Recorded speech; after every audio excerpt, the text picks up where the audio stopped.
बिस्मिल्लाहिर्रहमानिर्रहीम। खातिन हज़रात, मैं हूँ अख्तर अब्बास और आप सबको अस्सलाम वालेकुम। बहुत सारी हकीकतें ऐसी होती हैं जो होनी और तरह चाहिए पर होती और तरह हैं। हमारे पंजाब में ख़ास तौर पे जो भाभी और उसकी नंद का नाम बनना, ताल्लुकात में कुर्बत ना होना, बहुत कम है जिनके यहाँ कुर्बत होती है। ऐसे आइडियल होती है उनकी मोहब्बत, लेकिन ये नफरत होले होले इतनी बढ़ जाती है कि फिर मिलना जुलना बंद हो जाता है। बच्चे हो जाते हैं, बच्चे बड़े हो जाते हैं, इस दौरान आपकी मेल मुलाकात नहीं होती। 15 साल गुजर गए, 16 साल गुजर गए, बीच में शादी ब्याह के मौके पे भी इस्लाम दुआ नहीं होती। दिल बुग़्ज़ से भरे हुए होते हैं, कोई उसमें सिला रहमी नहीं होता, कोई विशफुल थिंकिंग नहीं होती। बच्चों को देख के बाद को प्यार करने का जज्बा है। शादियों में मुलाकात भी हो तो चुप करके वो तरह दे जाते हैं, पास निकल जाते हैं। लेकिन 15-16 सालों के बाद पता चला एक दिन अचानक मोहब्बत ऊद के आती है, बल्कि कूद के आती है और आपके घर आ जाते हैं।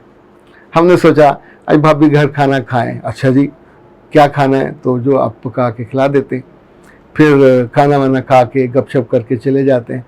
भाभी आप किस रोज़ आइए ना, बहुत दिन हो गए, भाई को भी साथ ले आइए। चले भाई मसरूफ़ हो तो आप तो ज़रूर आइए, और ये नीलम को साथ ले आइएगा, अफशा को साथ ले आइएगा, आरिफ को साथ ले आइएगा, जो जो नाम बच्चों के होते हैं। फिर एक आध विज़िट के बाद दोबारा आते हैं और अब वो कहते हैं कि जी मैं सोचा इतने दिनों का वक्फा है, ये मोहब्बतें जो पहले होनी चाहिए थी, आज रात में आपके पास ही रहूँगी, रह लीजिए जनाब। अब अगर समझदार खातून हो तो उसके कान खड़े होने चाहिए, चूँकि जितनी कहानियाँ अपने आसपास आप देखोगे, ऐसी हर मोहब्बत के बाद जो जागती है 15-20 साल के बाद, एक मफाद, एक टारगेट होता है। उन्हें खबर तो होती है दूर रहते हुए भी, मुलाकातें ना होने के बावजूद, कि बेटा क्या कर रहा है, बेटी क्या कर रही है। तब तक किसी ने MBA कर लिया होता है, कोई इंजीनियर बन चुकी होती है, कोई डॉक्टर बन चुका होता है, कोई ना कोई किसी ने MPhil कर लिया होता है। तो अब फिर वो झोली फैलाती है और अपनी बेटी मुझे दे दो। उस वक्त फिर भाई को भी बहुत अच्छा लगता है, इस भाभी को भी अच्छा लगता है, अपने ही हैं और अपने मारेंगे भी तो साय में डालेंगे। मैं आमतौर पर सोचता होता हूँ कि ऐसे अपनों का अचार डालना, जिन्होंने मारना ज़रूर है, बस साय में डालना, तो तकलीफ क्या मारने की, लेकिन अपने मारने का शौक़ ज़रूर पूरा करते हैं। फिर आप बच्ची ब्याह देते हैं, उनके पास चली जाती है, और उसके बाद उस बच्ची को जो ज़िंदगी बर्बाद होती है, सबसे ज़्यादा जो नक्स है वो सगे, ये सगा भाई और दोनों भाइयों के दरमियान होगा, ये दो बहनों के दरमियान होगा, यानी देवर जेठानी, इनके दरमियान ये हो सकता है, जो भाभियाँ हैं उनके दरमियान हो सकता है। जो जितने भी रिश्ते हमारे आसपास होते हैं, ये थोड़े थोड़े नाम बदल के ये सब के साथ होता है। लाइक अभी टाइमिंग वालों ने लिखा है कि सर ये कहानी हमारे भी घर की कहानी है, हमारी फुफ्फो ने हमारी माँ और हमारी पूरी ज़िंदगी में जहर घोल दिया। मेरे बच्चे, सिर्फ आपकी फुफ्फो ने नहीं घोला, ये बेशुमार लोगों की फुफ्फो को अपना गुस्सा, ये फुफ्फो ऊँट की बहन है, उसके अंदर जो कीना है वो ऊँट के नीचे एक इतना गोल सा होता है। अल्लाह माफ़ करे जिस बंदे पे गुस्सा हो ऊँट को, उसे वो किसी रोज़ अचानक अकेला पाके गिरा के उसके जो नीचे वो होती है कनाली सी, उसे वो रगड़ के उसकी हड्डियाँ पसली कर देता है। उन बच्चियों को, जो भाभीयों की बच्चियाँ होती हैं, सगे भाई की बेटी होती है, उनको फिर वो ज़िंदगी भर वो ताने देती हैं कि ये सबसे ज़्यादा डिप्रेशन की मरीज़ बनती है। उनके पास वेट ही कोई नहीं होता। माँ ने कहा होता बेटा खुश रहना, वो अब ये भी बताना चाहती हैं हम खुश हैं, शिकायत नहीं लगाना चाहती, लगती हैं तो रिश्ते टूटते हैं। फिर कई साल गुजर जाते हैं, दिल टूट गए, मोहब्बत से दिल खाली, रूह खाली, खुशी से पूरा जिस्म और बदन खाली। ऐसी औरतों के बच्चे उनके गुलाम होते हैं। अपनी बीवियों को उन्होंने माँ के कहने पे अपनाया होता है। सो माँ कहेगी दाएं तो दाएं, माँ कहेगी बाएं तो बाएं, माँ कहेगी कमरे में नहीं जाना तो नहीं जाएंगे।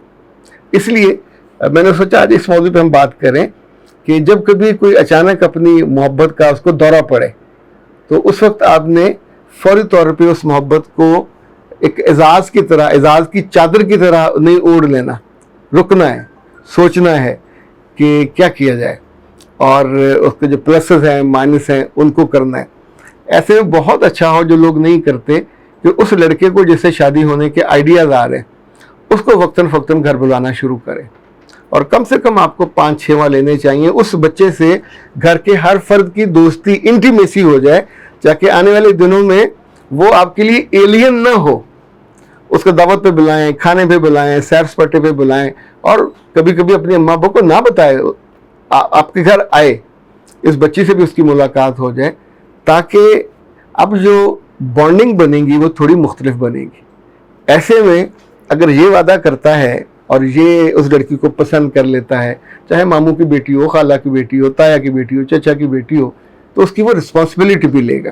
سر سلام کہتے ہیں سر میری شادی ہے اور مجھے گائیڈ کریں، میں شادی کے بعد ایک پرفیکٹ بیوی بننا چاہتی ہوں، میرے بچے، بہت اچھی بات ہے، آپ ہمارے 2 کورسز ہیں ان کو لازمی کر لیجئے، ایک ہے اڈوریبل گرل اور دوسرا ہے پری میرج کاؤنسلنگ، تو یہ آپ کو بہت دیں گے فائدہ۔ سدرا مقصود کہتی ہیں کہ سر جو لڑکیاں دوسری بیوی بن جاتی ہیں ان کے لیے بھی کچھ بتائیے۔ میرا خیال بیٹا اس پہ ہم نے کافی تفصیل سے بتایا ہوا ہے، جب ان کے شوہر کی پہلی بیوی اپنی طرف اٹریکٹ کرتی ہے اور شوہر پہلی کی طرف چلا جاتا ہے تو دوسری بیوی کو اگنور کرنے لگ جاتا ہے، تو وہ کیا کریں؟ میرے پاس جب پہلی والے کیسز آتے ہیں کہ جب میاں چلا گیا تو اب میں کیا کریں، تو جب میں ان سے کہتا ہوں کہ یہ کرو تاکہ میاں پلٹے آپ کی طرف، تو انہیں یقین نہیں ہے کہ میاں پلٹ بھی سکتا ہے، تو یہ تو آپ کے سامنے ہے مضبوط گواہی۔ اپنا طرز عمل بدلنے سے، بہتر کرنے سے، ہمبل ہونے سے، جھک جانے سے چیزیں بہتر ہو جاتی ہیں۔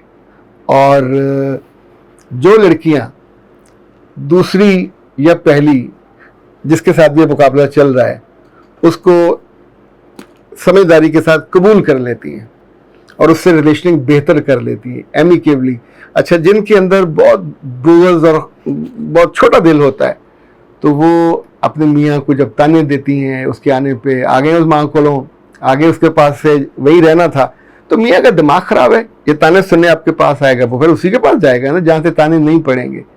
تو زبان کو لگام دینی چاہیے، زبان کو روکنا چاہیے، زبان کو سنبھالنا چاہیے۔ بعض خواتین میں نے ایسی دیکھی ہیں، اللہ معاف کرے، 2 گھنٹے وہ چپ نہیں کرتی جو ان کے پاس ڈیٹا ہوتا ہے اپنے میاں کے خلاف، اور وہ رکنے میں نہیں آ رہا ہوتا۔ ایسے ایک خاتون جو تھی اس نے اپنے میاں سے کہا تم کیا چیز ہو، میں نے تو اپنے باپ کو ایک دفعہ ناراض ہوئی تھی، ساری عمر میں نے دوبارہ اس کو باپ کہہ کے نہیں بلایا۔ اچھا اب سوچئے کہ وہ اپنی فضیلت کی کیا عمدہ داستان بیان کر رہی ہے کہ میں کتنی لائل ہوں، لائل بیٹی۔ اچھا وہ کہتے ہیں جی میں نے اپنی زندگی کے سارے واقعات ترتیب سے سنائے، میں نے پہلی محبت کب کی، میں نے دوسری کب کی، میں نے تیسری کب کی، اور تم کسی بھول میں نہ رہنا، تم جا رہے ہو تو مجھے اگلی نہیں ہو جائے گی۔ اب آپ سوچئے کہ ایسی بندی کے بارے میں آپ کا دل، آپ کا ذہن کیا پازیٹیو سوچے گا؟ اور اگر آپ کے گھر والے بھی اس کی انہی حالتوں اور انہی حرکتوں اور انہی باتوں کی وجہ سے تپے پڑے ہوں، اور جب بھی میاں باہر سے آیا اور لڑکی کے بارے میں ماں اور بہن اور بھائی بتائیں کہ یار اس کی زبان نہیں رکتی، چپ نہیں ہوتی یہ، اور عام طور پہ یہ ڈپریشن کی مریضہ ہوتی ہے، ان کو انزائٹی بھی بہت زیادہ ہوتی ہے، لیکن چونکہ وہ اپنا علاج نہیں کرا پاتی تو اس کا جو اظہار ہے وہ پھر obsessive ڈس آرڈر ہو جاتا ہے، اور اس ڈس آرڈر میں سوشل انزائٹی ڈس آرڈر ہو جاتا ہے۔ تو اب سوچئے کہ پھر زندگی اچھی خاصی سموتھ چلتی چلتی کسی اندھے کنویں میں جا کے گرتی ہے۔ تو چیزوں کو سمجھنا چاہیے، رکنا چاہیے۔ اختر عباس کو دیجیے اجازت، السلام۔